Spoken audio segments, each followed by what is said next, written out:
Welcome to Cheater Confessions. Let's get started with today's story. I was on the couch, half watching a documentary I wasn't really following, when someone knocked on the door. Not a tap, a firm, deliberate knock. I didn't move at first. People don't just show up at my door, not out here. Then it came again. 2 knocks this time. No hesitation. I stood, muted the TV, and walked to the door, already feeling a weight building in my chest. When I opened it, there she was. Lilian. I hadn't seen her in almost 5 years. Not a text, not a call, nothing. She looked different, like someone who hadn't slept right in a long time. Her hair was tied back in a way that said she didn't care how she looked. Her eyes were the same color I remembered, but duller, slower. "Hi," she said, her voice low like it hurt to use it. I didn't answer. I just looked at her. "Can I come in?" she asked. I could have said no. I probably should have. But I didn't. I stepped aside and let her walk in. She moved like she was walking into a funeral, quiet, cautious, as if the floor might break under her. I shut the door. The click sounded final. In the kitchen, I grabbed a glass from the cabinet, filled it with water.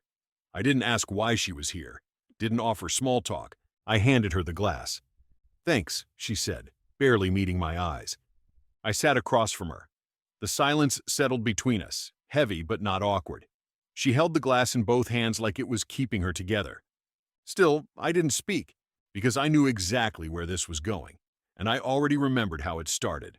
All of it, all the way back to that night, the last time we ever stood face to face. It was a Thursday, late September. I remember because the air was just starting to shift, not quite cold, but the windows fogged in the morning. She was standing in the kitchen, scrolling on her phone. I was at the table, eating in silence. We'd had a quiet week, not a good one, just stale. Like everything was hanging on something neither of us wanted to say out loud. She put the phone down. "Chloe's throwing a party Saturday night," she said. "Just a small thing. Work people." I didn't look up right away. "Chloe," I said flatly. "That's the one who showed up drunk to your promotion dinner?" Lilian shot me a look. She apologized for that. "It wasn't a big deal." I set my fork down. "She's not exactly the kind of person I'd trust with a backyard barbecue, let alone a night party." "She's not your friend to trust," Lilian said. "It's my coworker. She invited me. I want to go." "You didn't ask," I said. That stopped her. For a second. She crossed her arms. "Fine. Can I go?" I leaned back in the chair. The air between us stretched thin. "Lilian, you already know how I feel about that crowd. I've seen the stories you tell about them. Chloe, Mason, all those guys from your office. It's a circus. Every time you come home, you complain about how fake they are." "It's just one night," she said. "A couple of drinks, some music. I'm not signing a contract with them." "You think I care about the drinks?" I asked. "I care about how you carry yourself, about respect." She scoffed. "So now it's about respect?" "It's always been about respect," I said.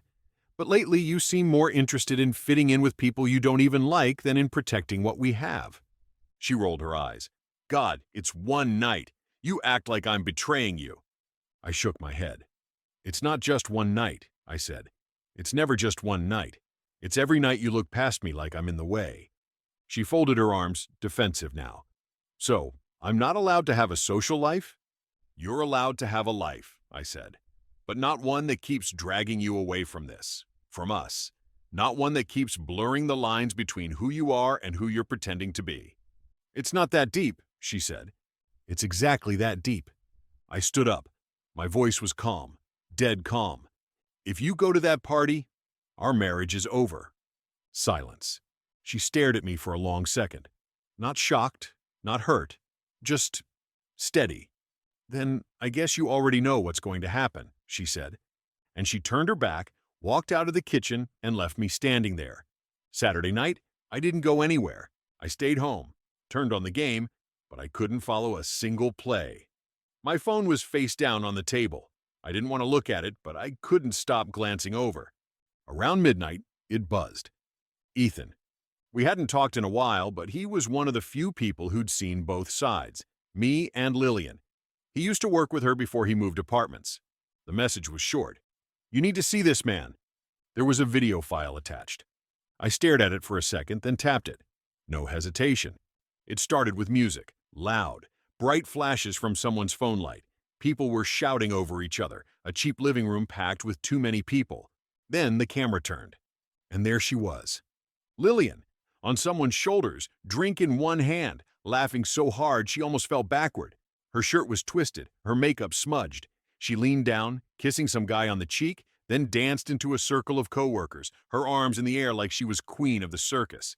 They chanted her name. Chloe's voice was the loudest. I watched all of it, every second, not out of shock, not even anger. I just needed to see it, to burn it into my memory. When the video ended, I set the phone down, got up, and walked to the bedroom. I pulled out the suitcase from the closet. 15 minutes later, my side of the closet was empty.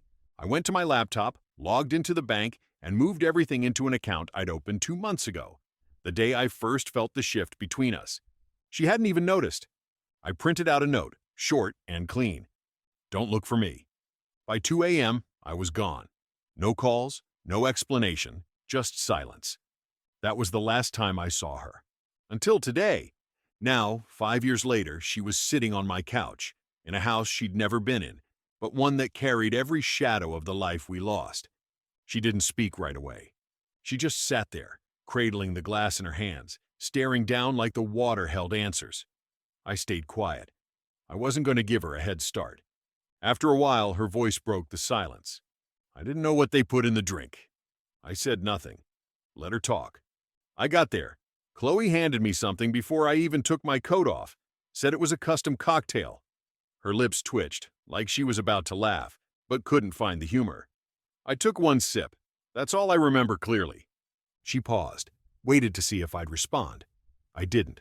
I remember music, lights, and flashes, like pieces of a dream I couldn't hold on to. I woke up on the floor next to the couch. My head was splitting, my phone was gone, I didn't even know what time it was. She looked up, finally meeting my eyes. When I got home and saw the note, it was like someone cut the world out from under me. I nodded slightly, just once, still no words. I tried calling. Your number was gone, deactivated.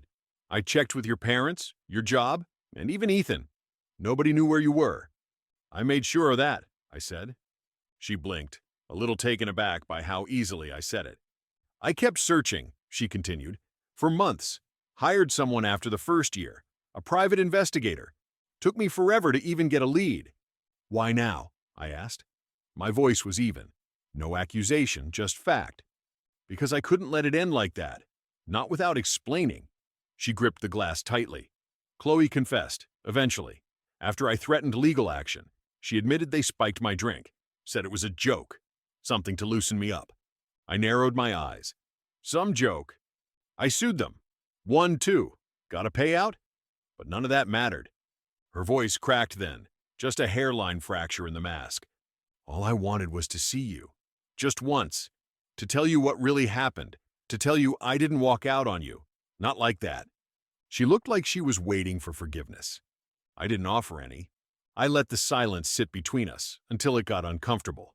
Then I leaned back in the chair and looked her dead in the eye. I believe you, I said. She blinked, surprised, maybe even relieved. But that's not the part that broke us. The relief disappeared just as fast. You think it was the party, or the drink, or the video, but it wasn't. I kept my voice steady. I wanted her to feel the weight of every word. It was that moment in the kitchen, I said, when I told you, if you go to that party, our marriage is over.